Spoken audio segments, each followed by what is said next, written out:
I think of myself, I guess, as a kind of player who tries to find what the music asks for, rather than just play my thing on every show.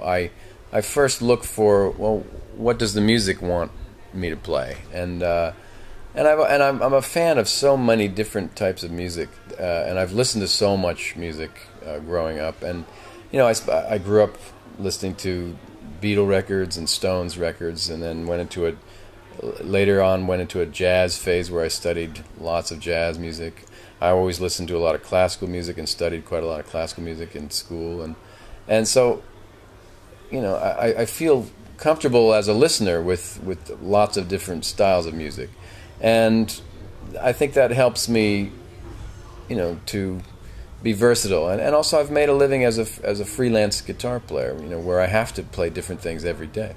In fact, it was a great luxury and a great change for me to do a tour with Steely Dan, because I could play the same thing every night. And there's a kind of focus that you can find in your playing only when you are limited that way. It's a good thing, but I like to try different. I always like to. I like the variety of all the different work, and I enjoy that. But I have to add that, knowing him for quite a few years now, that there are a lot of wonderful guitar players in the world, but his strength, which is extremely rare, is that all the things he said of loving a lot of different kinds of music, of being put in a position where he has to be able to play different things, but on top of that, there's, not to embarrass him, he has a very rare gift of being able to adapt to different musical genres, styles, and still be organic. There are people who can go be a robot and who mimic, and Jon has a very weird gift to just be able to go, oh, this is 70s funk, okay. This is Steely Dan, which needs to be exact in some places and messy in other places. And I've seen people do it, but they do it like a machine. And they're really not fun to be around, because they're going, oh, I'm putting on this hat and I'm doing that. And it gets done, but Jon has this way of being professional and exacting and yet very organic. And that, to me, is why all these people want to work with him and why he's able to adapt. And even doing my stuff upstairs, I'm playing guitar on a lot of the things, and my guitar playing is limited. And Jon is able to play with me and play around how I play. And after the second rehearsal, I went, holy... I mean, the way he morphs into it is pretty remarkable. So I don't think he can say that, but that's kind of how you...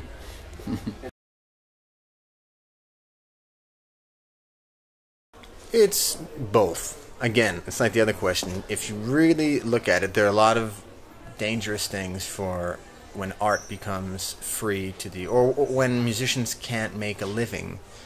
When recorded music is basically, now you have to accept that you're not going to be able to make a living off of recorded music unless you write part of a song that becomes a number one or through 10 on the radio, and the chances of that are like 1.1%. And a lot of our friends don't operate in those worlds. I write songs with people sometimes, and there's a chance that could happen, but the main thing is that through recorded music, the internet is not going to allow you to make a living. Yes, there's also the benefit of that. You can make connections with the fans directly, but there's an argument that if the world's an ocean, it's like you're dropping a little coin in the water.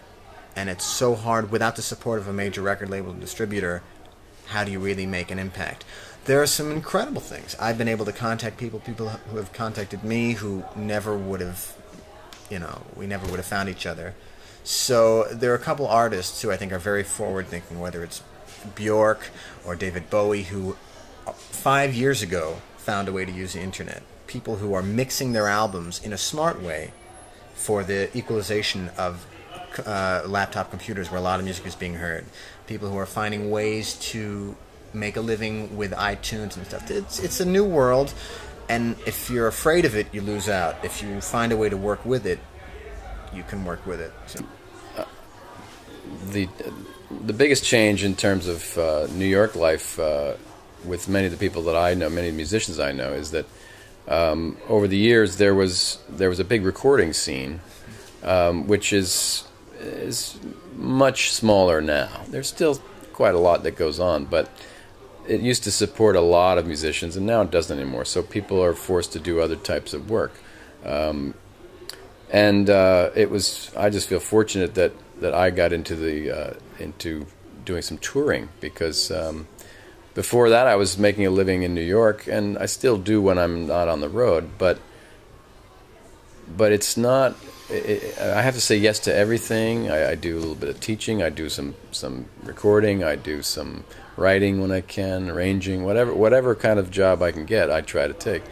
The touring has been a real boon for me, because not only do I enjoy the work with the great musicians I've been able to work with, but it's lucrative, and it allows me to make a living. And but there was a time when people, there was a lot of people in New York who were working in the recording scene who would never think of saying yes to a tour gig or to a Broadway show or anything, or teaching, because they were so busy working all the time. They were making so much money every week, working every day of the week. And this went on for quite a long time. In fact, the Steely Dan records were done right at the heyday of that world. I mean, like those, but it started to change right after, like, in the early '80s, I believe. Right, like early '80s. Well, I guess that was when that time was. Around that time, the scene got smaller and smaller that way. So guys started going on the road. Yeah, because they could smell it in the air. So. Yeah, and so. But as I said, I feel very fortunate to have found a few, places where I can do my work and make a decent living, and just very happy about that. So.